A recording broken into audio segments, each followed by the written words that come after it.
e base da família que o apóstolo Paulo ensinou, que nós geralmente fazemos essa leitura quando alguém está casando, né? Vamos fazer a leitura desse texto muito importante e vamos fazer um paralelo entre o amor de Cristo para com a igreja e o amor do homem para com a sua esposa. Vamos fazer uma síntese, vamos fazer um paralelo entre os dois, para mostrar para a igreja e para nós que somos homens, não é, a importância, não é, do papel do homem no casamento. Olha que não é fácil, mas não é impossível. Vós, mulheres, 25 a 28. Vós, maridos, amai vossa mulher, como também Cristo amou a igreja e a si mesmo se entregou por ela, para a santificar, purificando-a com a lavagem da água pela palavra, para apresentar a si mesmo igreja gloriosa, sem mácula, nem ruga, nem coisa semelhante, mas santa e irrepreensível. Glória a Deus.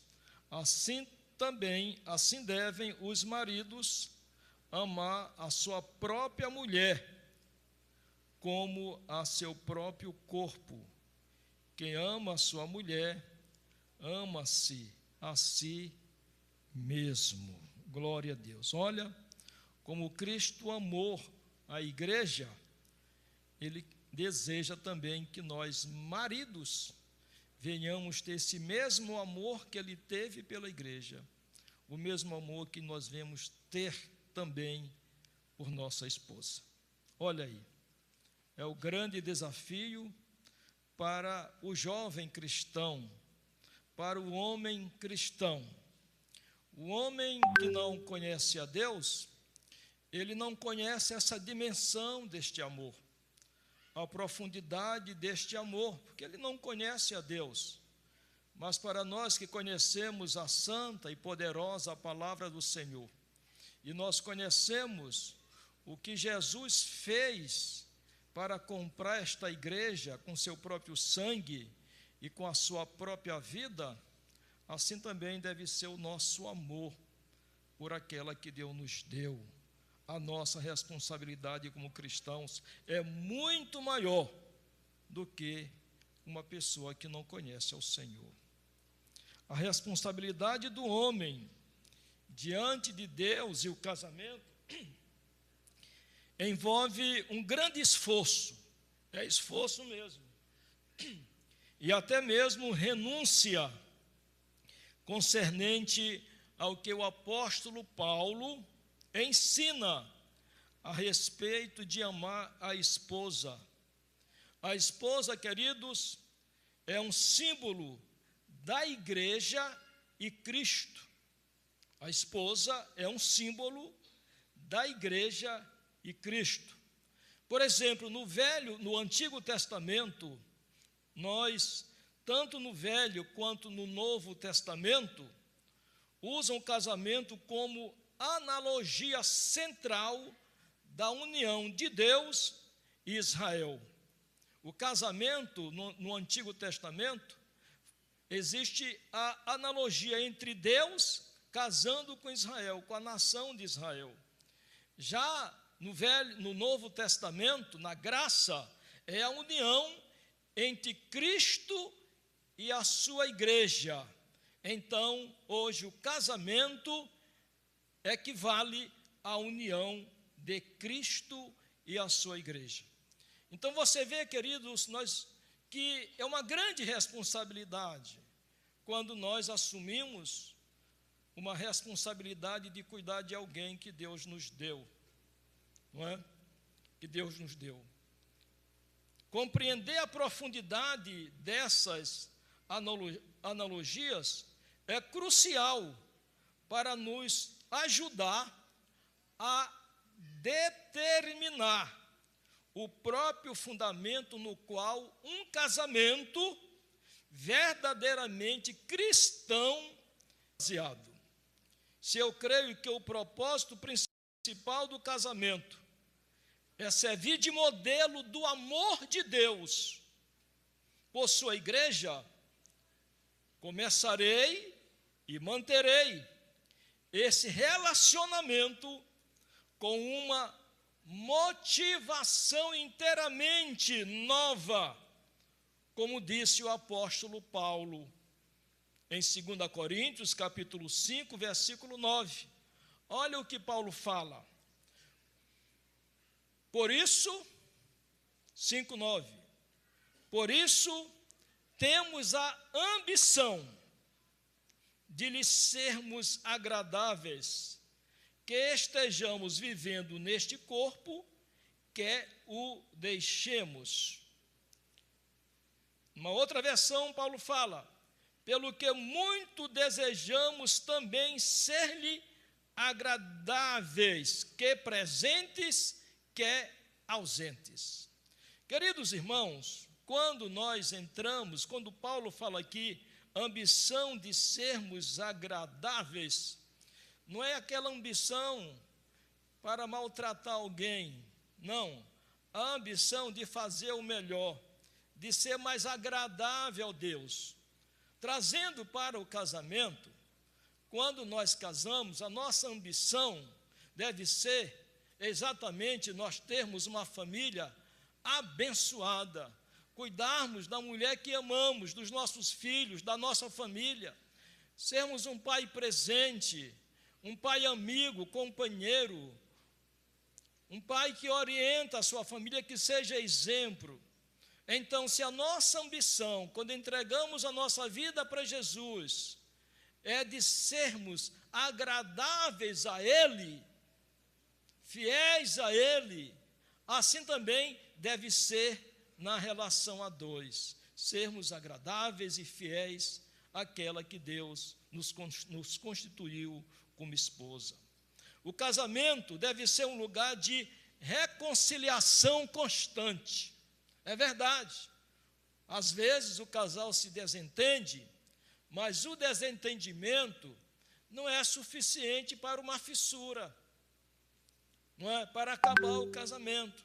Se desentende, depois estamos nos entendendo, estamos nos perdoando, estamos prosseguindo. Então, o casamento deve ser um lugar de reconciliação constante. Uma pessoa que tem 40, 50 anos de casamento, quantas vezes não já se reconciliaram? Quantas vezes não já se perdoaram? Quantas vezes não já ficaram zangados, não já ficaram bravos, não já discutiram, não é? Não já fizeram as pazes 6 horas da manhã, quando o sol está saindo, não é verdade? Mas fizeram as pazes. Não deixa o sol se pôr sobre a vossa ira.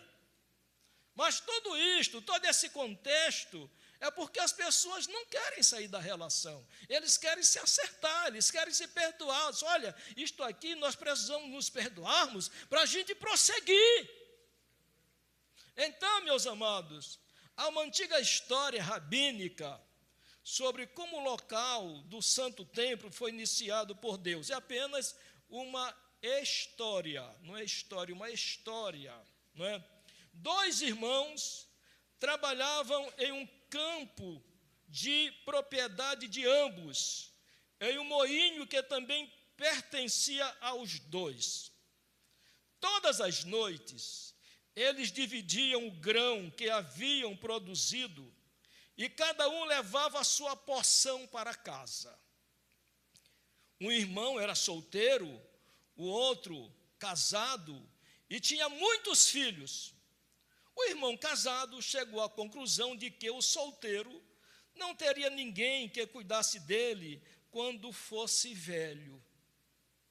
Preocupado com o futuro do irmão, todas as noites ele se levantava secretamente, depositava um pouco de grãos a mais no celeiro do irmão.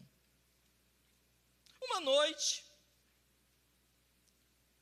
Sim. Preocupado com o futuro do irmão, o jovem casado, o senhor casado, todas as noites se levantava e secretamente depositava um pouco de grãos a mais no celeiro do irmão. Ou seja, um se preocupava porque ele era solteiro. E quando ele fosse mais velho, não tinha ninguém. Então eu vou colocar mais grão no celeiro do meu irmão para que ele tenha mais recurso para que ele possa pagar alguém para cuidá-lo. O irmão solteiro disse: olha, eu vou fazer o seguinte, meu irmão tem tanto filho, e o que ele ganha diariamente não é suficiente para ele cuidar desses filhos, de uma boa educação. Ele também secretamente, pela madrugada, ele pegava um caminhão de grãos e colocava no celeiro do irmão. E um dia eles se encontraram, à meia-noite, e eles chegaram à conclusão que um ajudava o outro. Queridos, assim também é o casamento. O casamento, apenas o homem, ele não deve se sobressair como tal. O homem tem que investir na sua esposa. A esposa tem que investir no marido, para que haja um equilíbrio entre os dois. Isto é importante, a não ser que a mulher decida em dizer: não, eu quero ser dona de casa, que é excelente. Por quê?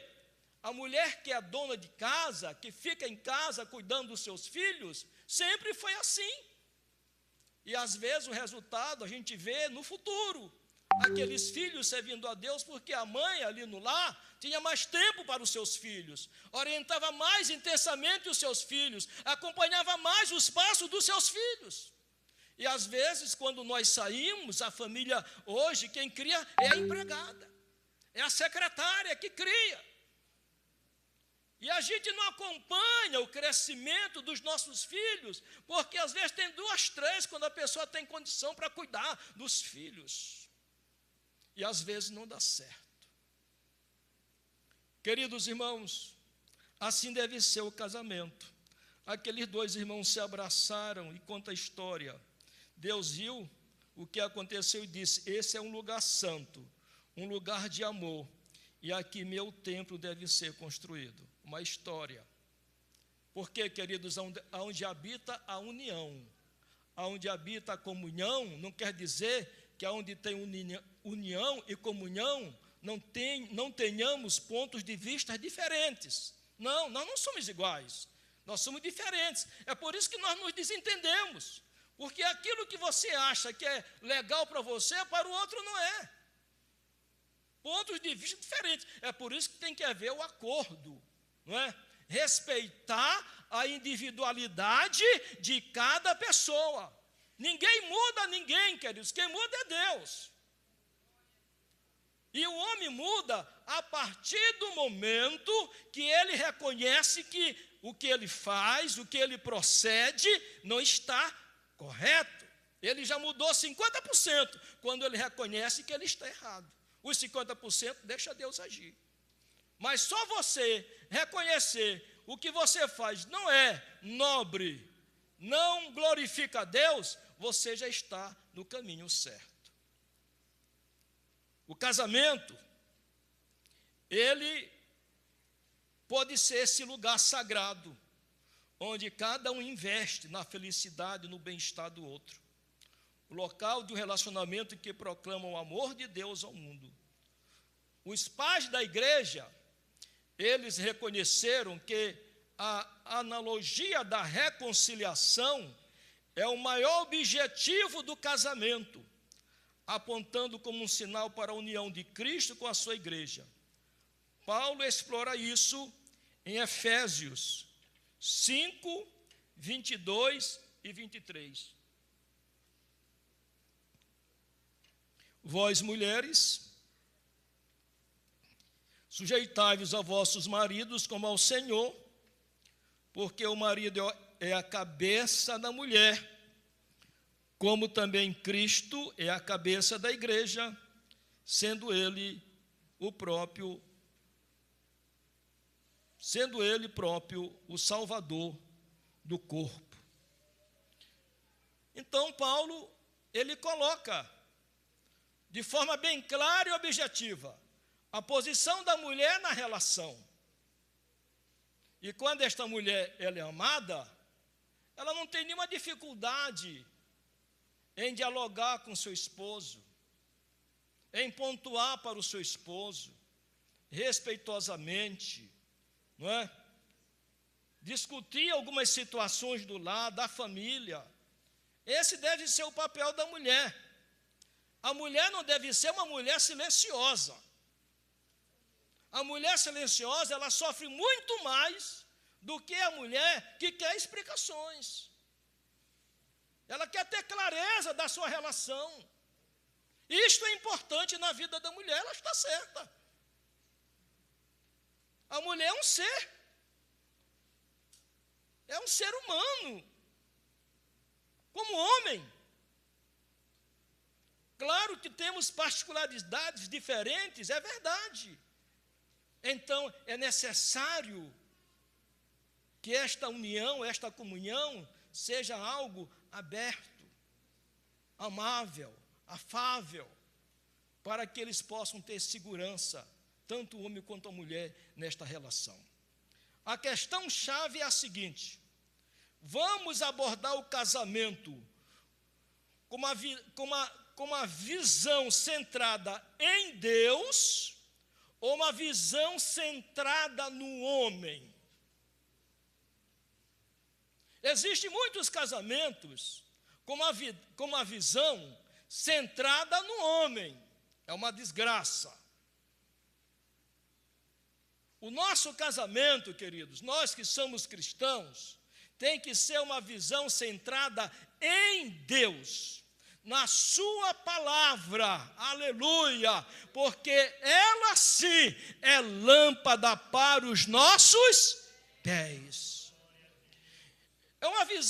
Em uma visão centrada no homem, mantemos o casamento enquanto nosso conforto, nossos desejos, nossas aspirações, nossas expectativas terrenas forem atendidos. Enquanto eu estou bem, enquanto eu estou legal, enquanto eu estou feliz. Meu irmão, se você não está feliz, vai para outro casamento. Sai, tira para fora. É isso que o mundo ensina. Eu quero ser feliz. O meu ego está lá em cima para ser feliz, e eu faço qualquer coisa, nem que abandone os meus filhos. Este é o casamento centrado no homem, aonde ele é o centro, não é Jesus. Aonde ele é o centro, não é Deus. Aonde ele é o ser principal do seu casamento. Se a mulher não lê na cartilha dele, ele tira para fora. Queridos, não é assim que a palavra de Deus nos ensina?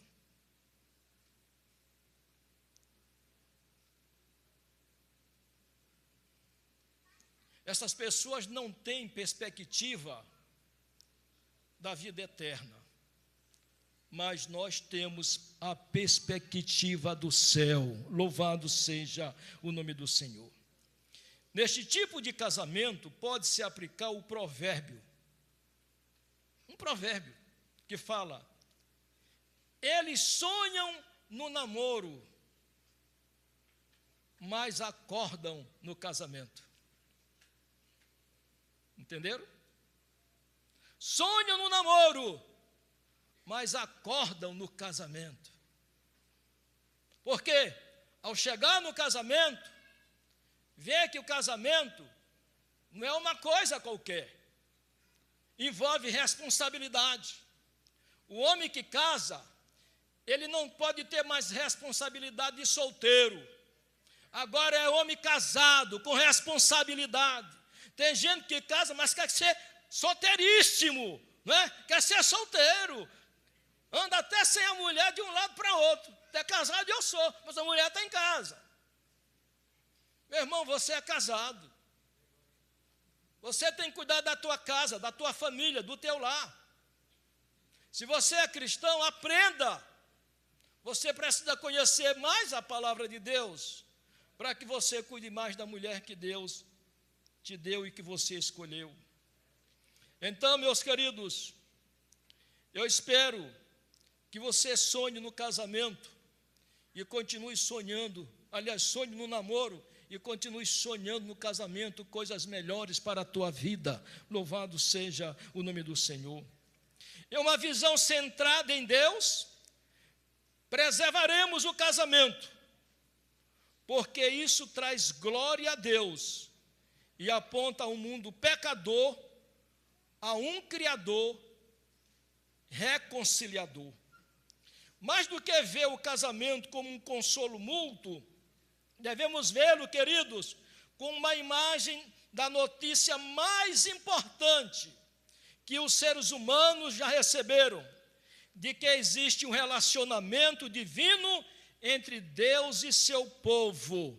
Paulo faz essa analogia em Efésios 5, 25 a 27. Vós, maridos, amai vossa mulher como também Cristo amou a igreja e a si mesmo se entregou por ela, para santificar, purificando-a com a lavagem da água pela palavra, para apresentar a si mesmo igreja gloriosa, sem mácula, sem ruga, nem coisa semelhante, mas santa e irrepreensível. Este é o cuidado, assim como Jesus, o Espírito de Deus, cuida de nós, para nos apresentar diante do Pai uma vida santificada, uma vida pura, quando chegarmos diante da presença do Senhor.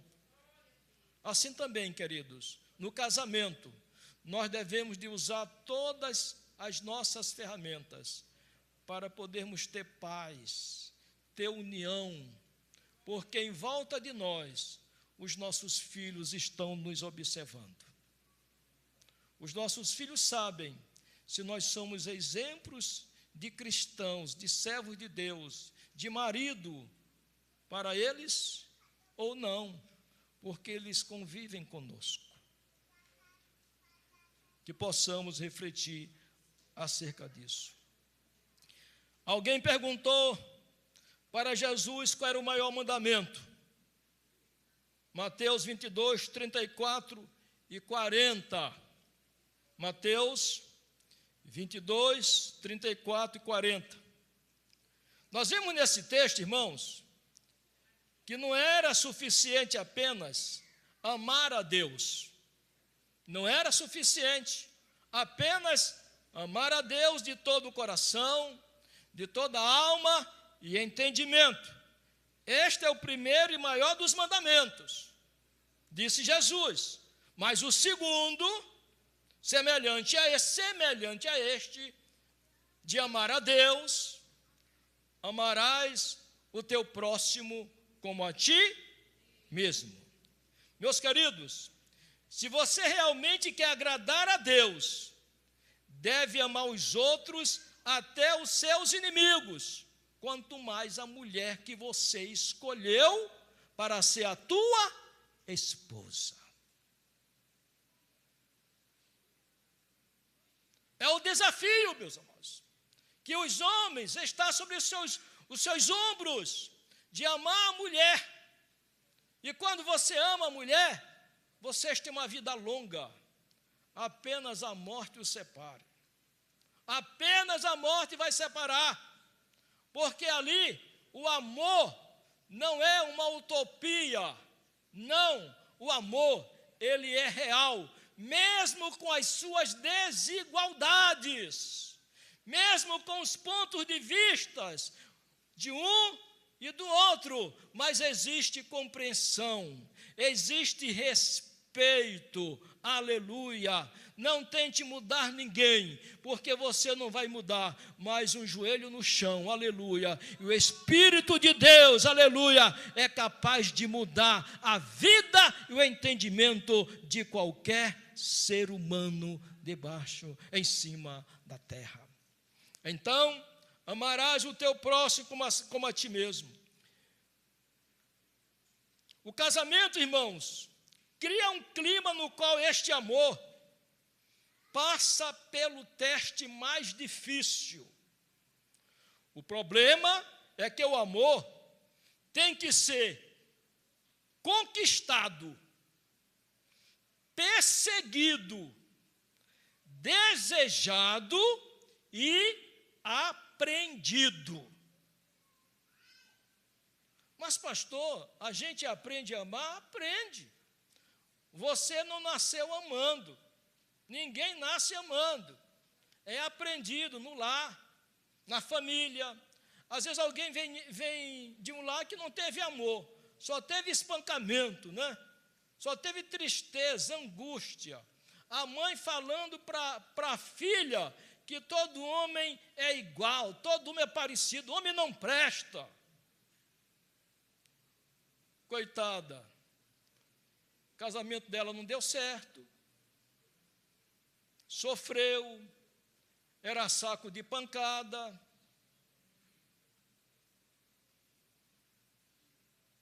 Mas a vida não é assim.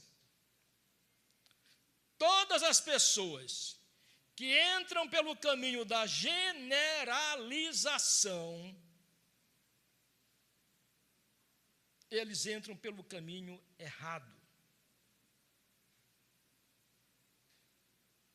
Cada pessoa tem a sua experiência de vida.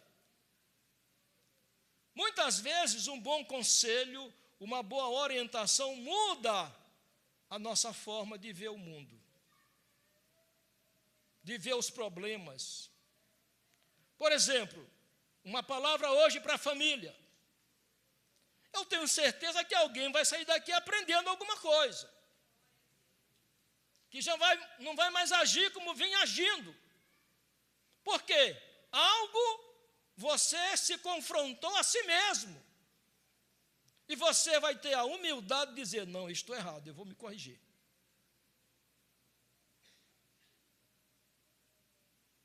Queridos, Deus se agrada de um coração quebrantado. Deus se agrada de um coração que reconhece as suas falhas. Todos nós temos. Eu estou aqui ministrando para você, eu tenho as minhas, como você tem as tuas falhas, as suas falhas. O amor precisa ser aprendido repetidamente. Isso não tem fim. Enquanto você está casado, você tem que ter a prática de amar. É uma repetição. É como você ser um atleta, que você repete os mesmos movimentos. Atletismo. Corre o dia todo. Aquele que está na piscina aí, o dia todo repetindo. Assim também é a nossa vida dentro do casamento. A gente não pode fazer errado a primeira, a segunda, a terceira, chega um momento que você fica constrangido e deixa de fazer.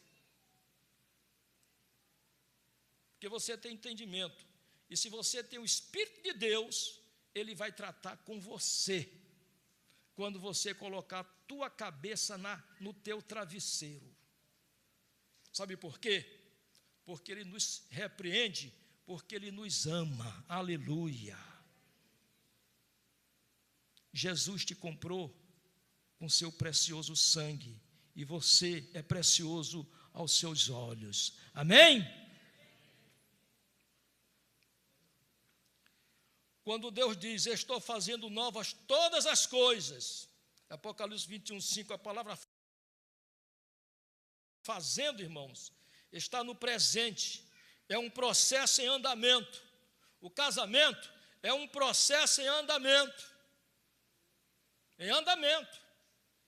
Você cada dia está renovando o teu casamento, melhorando. É um processo diário. Ele não estagna, ele não para. Sempre vai ter uma coisa nova que aparece, que você reclama, que você não gosta. Diz, olha, eu não gosto disso. A mulher fala assim, olha, também eu não gostei disso. É um processo. E a gente tem que ouvir. A gente pode até não gostar, mas tem que engolir seco, né? Engolir seco, para a gente fazer a reconciliação. Então, Deus caminha pela eternidade criando. No casamento não é diferente. Devemos sempre desenvolver e criando novidades positivas para o crescimento mútuo no casamento, que tudo seja para a glória de Deus. O que é que Deus fica alegre conosco? O que é que Deus fica exultante?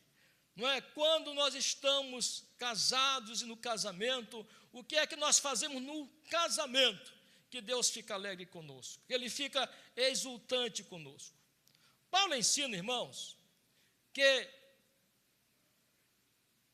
nós temos o propósito de agradar a Deus. Quando nós entregamos a nossa vida para Jesus, é para agradá-lo, fazer a sua vontade, sermos fiéis a Ele. Paulo não poderia ser mais claro quando ele fala de ambição que nos consome e a força motivadora por detrás de tudo que fazemos é agradar a Deus. Então, esta ambição que nos consome, no texto que nós lemos, não é ambição no sentido de destruir, de matar, de aniquilar, de tirar o tapete de alguém, né, para subirmos, para fazermos, não.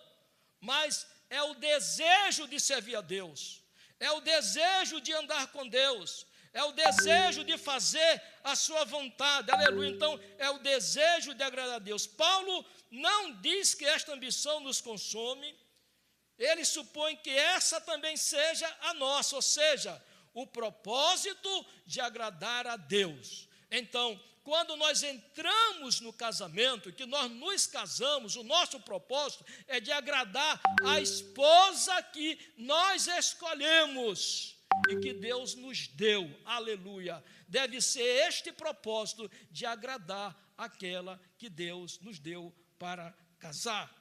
Então, em 2 Coríntios 5:9, por isso temos a ambição de sermos agradáveis, que estejamos vivendo neste corpo, aleluia.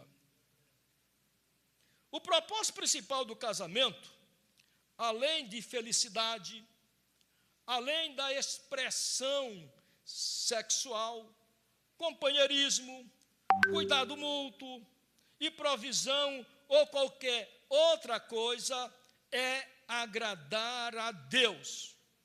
O desafio, obviamente, é que se trata de uma vida altruísta. O que é uma vida altruísta dentro do casamento? Não é? Quando amamos, nós fazemos isto com amor profundo. Quando amamos alguém, nós fazemos as coisas para esta pessoa sem nenhum interesse. E quando nós temos um coração altruísta, o que significa esta palavra? Comportamento voluntário de ajudar os outros sem esperar nada em troca.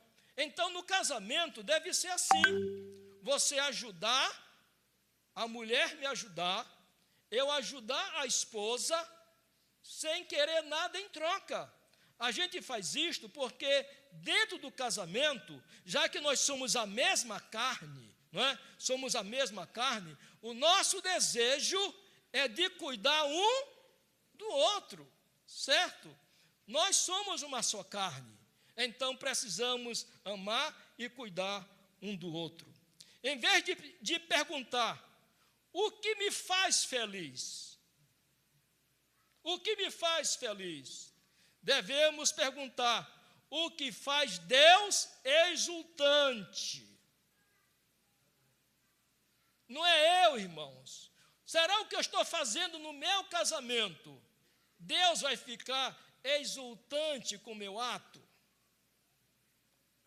Ou eu prefiro me agradar e desagradar a Deus?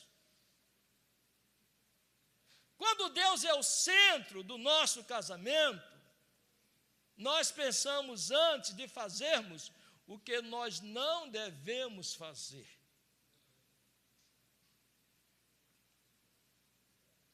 Segunda Coríntios capítulo 5, versículo 15.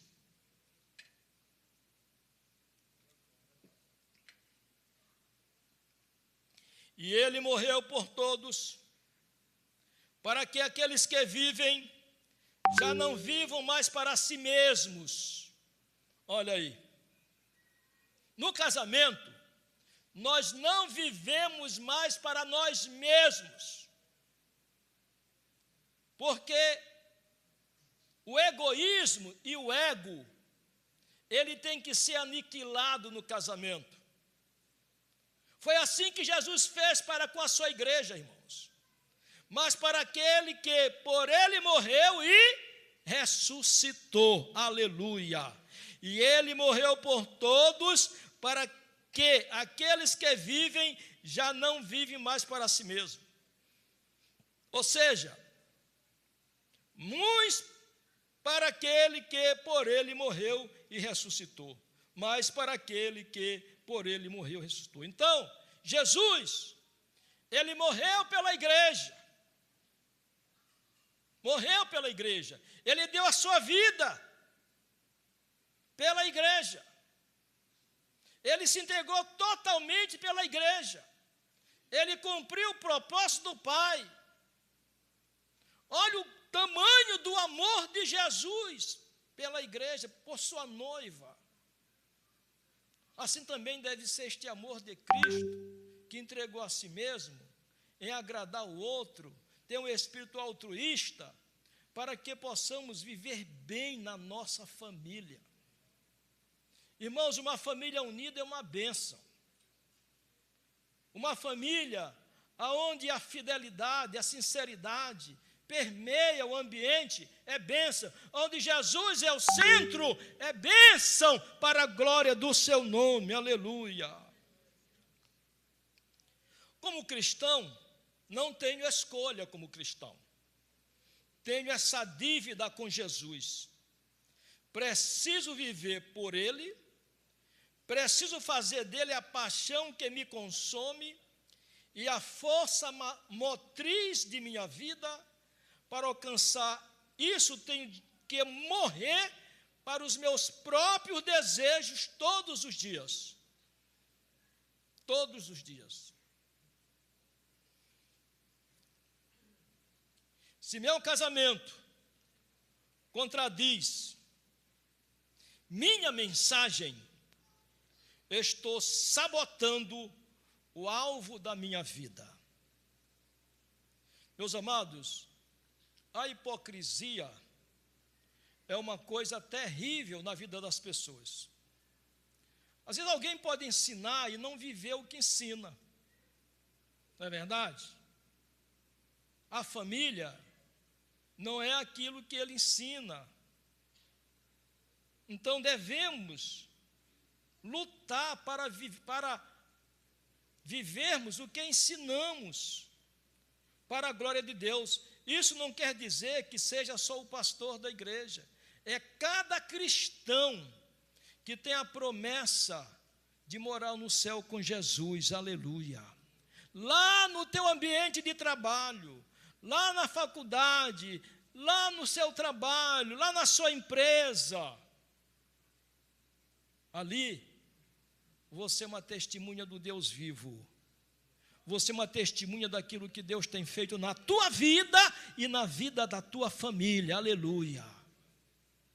Ali você é sal da terra e também luz do mundo, glória a Deus. Ser agradável a Cristo e cumprir fielmente o ministério da reconciliação, proclamando ao mundo as boas novas que fomos reconciliados com Deus, através de Jesus Cristo. E devemos cada dia construir um relacionamento que seja modelo de amor e perdão. Aonde não tem amor, dificilmente vai haver perdão. O amor e o perdão, eles são irmãos gêmeos. Eles têm que andarem juntos, porque um depende do outro. Abraçando a dificuldade, a fim de formar o caráter. Meus amados, tem pessoas que no casamento passam por muitas dificuldades. Tem casamento difícil, tem homens difíceis, mulheres difíceis, família difícil.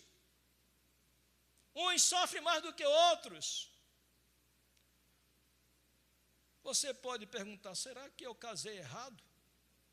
Será que esse homem mesmo era para ser meu marido?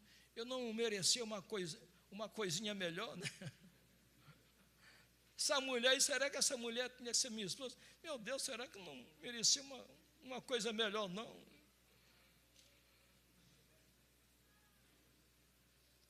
Foi essa que Deus te deu, meu irmão. Foi este homem que Deus te deu. Esse chato aí, viu?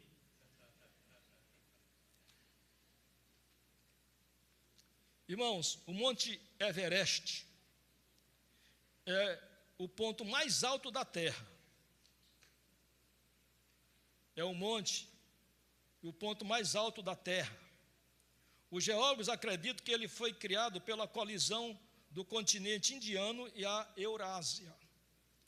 É a massa que forma um conjunto, a Europa e a Ásia, composto pelos continentes europeu e asiático. Sem a força do deslocamento continental, o mundo seria esteticamente mais pobre na sua beleza, porque o Monte Everest é uma coisa linda, não é? Mas só para olhar de longe, né? Não para subir. Então, meus queridos, da mesma forma, as nossas colisões no casamento podem também criar relacionamento de beleza. De beleza. A beleza muitas vezes nasce das lutas, das discussões, dos desentendimentos. Muitas vezes. A beleza muitas vezes nasce nas lutas. Esses pontos de impacto podem não ser divertidos de fato, podem nos fazer sentir que estamos sendo rasgados por dentro. O processo, porém, pode nos tornar mais fortes, moldar nosso caráter, aprofundar nossa fé. Quanto mais tememos o sofrimento, mais teremos que enfrentá-lo. O sofrimento faz parte da vida, moldada pelo próprio Jesus Cristo, que sofreu imensuravelmente por nós, em seu serviço a Deus.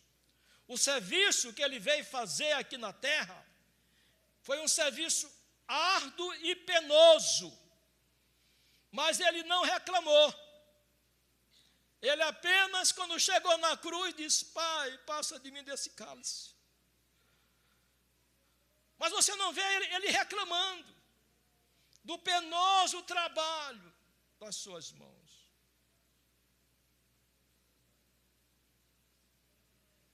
Isto quer dizer, queridos, que às vezes a cruz é tão pesada que você quer cortar no meio, né? Leve a sua cruz. Deus está vendo o teu sofrimento e a tua dor. Não podemos considerar uma espiritualidade válida aquela pessoa que deseja passar por este mundo sem problemas, uma vida de doçura, uma vida de moleza, uma vida de facilidade, de esquivar-se da imitação do seu próprio Cristo. Do seu próprio Cristo que passou imensurável lutas e tribulações. Se ele passou, é natural que também nós venhamos a passar. Jesus nos prometeu que cada um será salgado com fogo. Você está sendo salgado com fogo, meu irmão? Já viu essa expressão, salgado com fogo? Quem já ouviu, levante a mão. Já viu, minha irmã? Ah, não, né? Salgado com fogo. Está na Bíblia. Não é? Está na Bíblia, salgado com fogo. E cada sacrifício será temperado com sal. Esse todo mundo sabe. Está na Bíblia, está salgado com fogo. Bota aí. Marcos 9:49.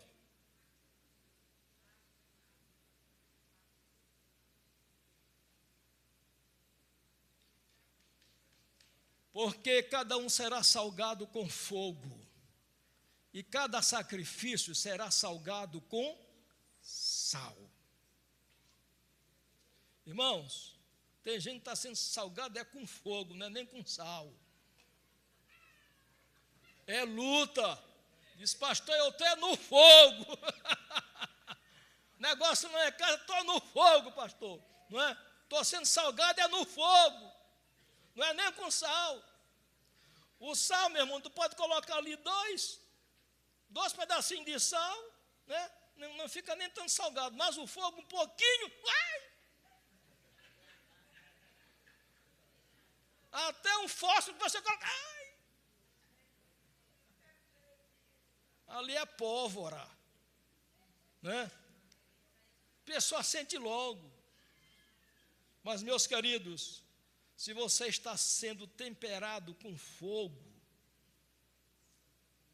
eu tenho aqui para você uma resposta na frente. O desejo de ter uma vida fácil, confortável, sem preocupação, é um desejo de muitos crentes serem insípidos. Crente fraco, crente frágil, crente que não tem fé, que não tem maturidade, que não tem experiência de vida, porque para ele tudo está bom.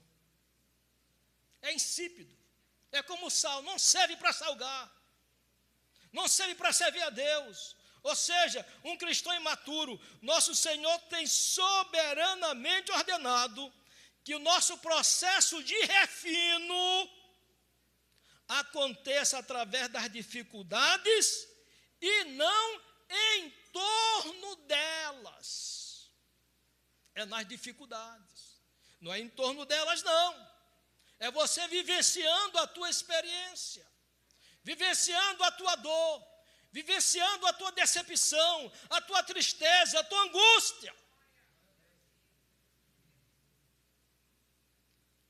A Bíblia é repleta de exemplos daqueles que venceram quando passaram pelo deserto, aqueles que passaram pelo Mar Vermelho, aqueles que passaram pela fornalha ardente, e finalmente Jesus que passou pela cruz. Aleluia! Louvado seja o nome do Senhor.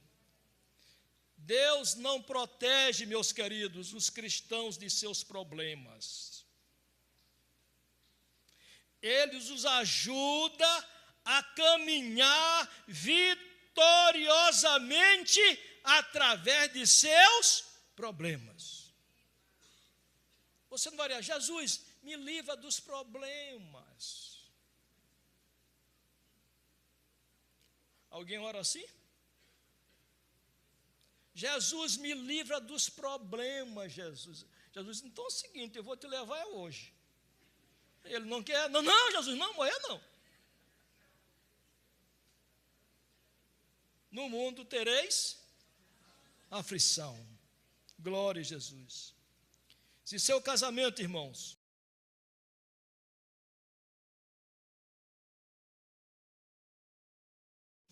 irmã, é difícil,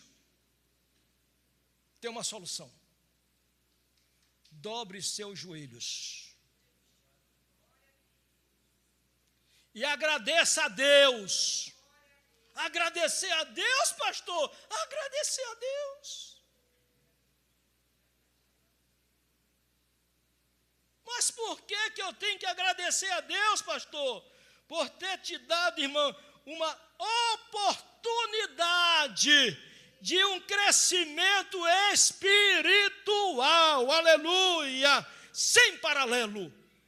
Aproveita a dor, a tribulação, para você dobrar os teus joelhos e buscar mais a presença do Senhor, aleluia, consagrar a tua vida, para que Deus entre ali no teu casamento e te dê vitória.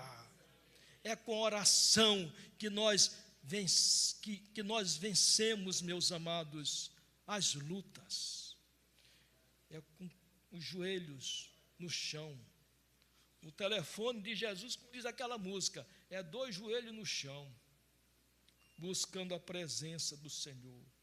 Você tem um grande potencial de obter a excelência na obediência e no caráter cristão. Conclusão.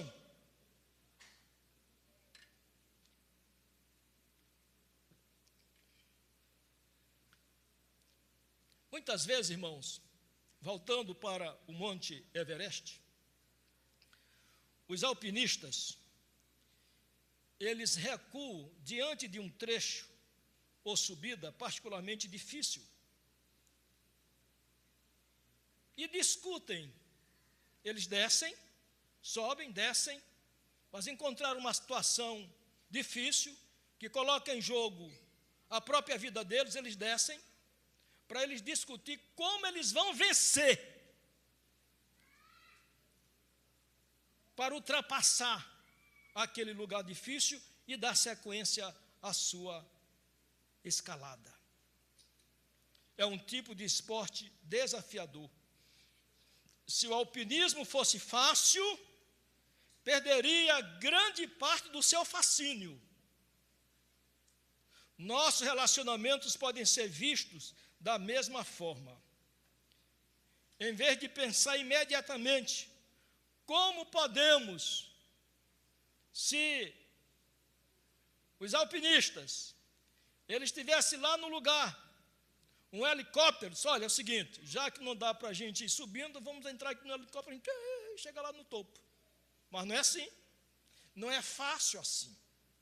Eles têm que escalar, e são poucos que escalaram, muitos morreram escalando, muitos perderam a vida.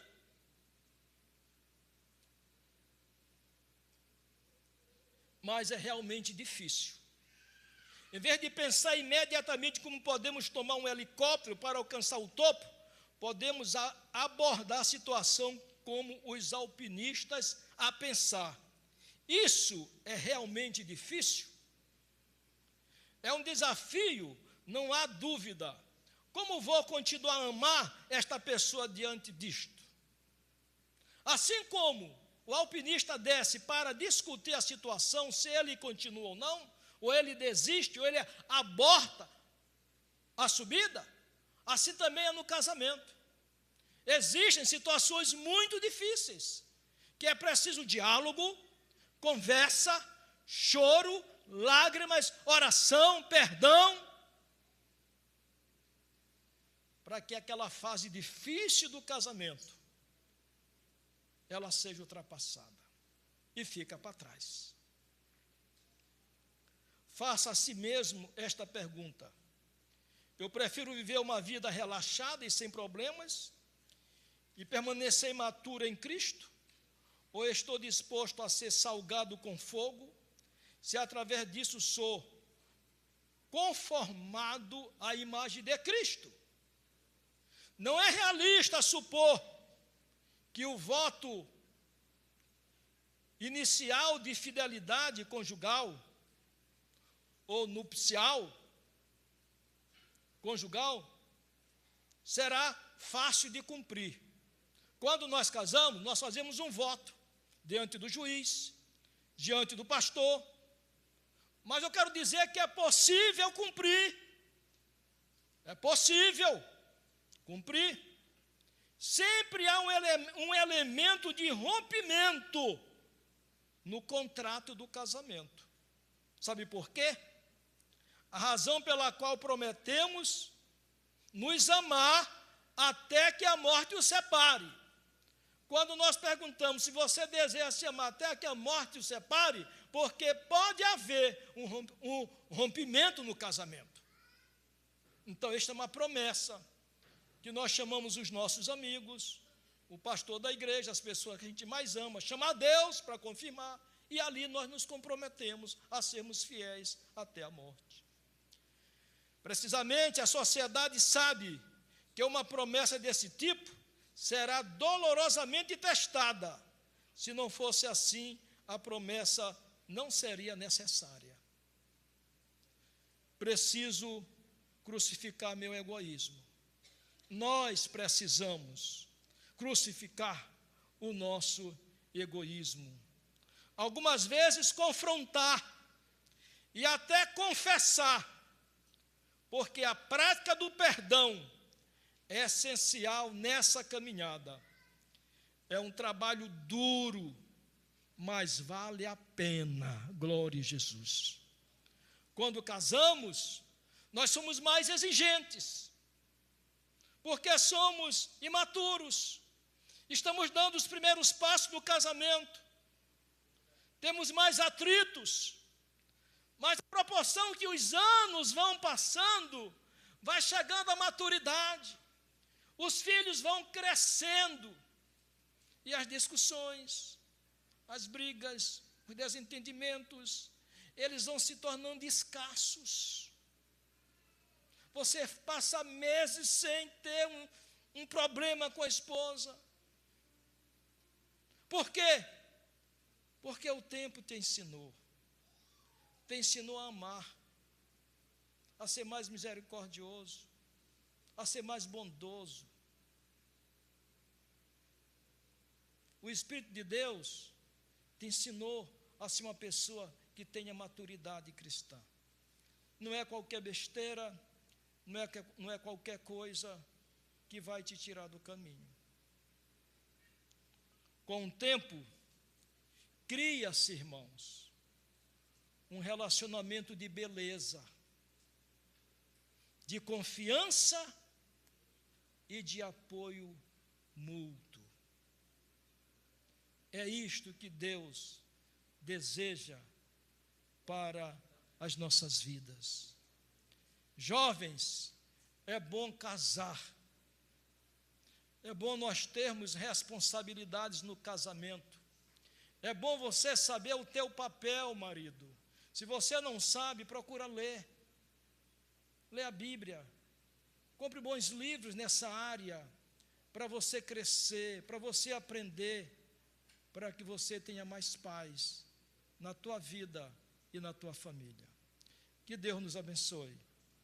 Que Deus nos guarde. No nome de Jesus. Amém?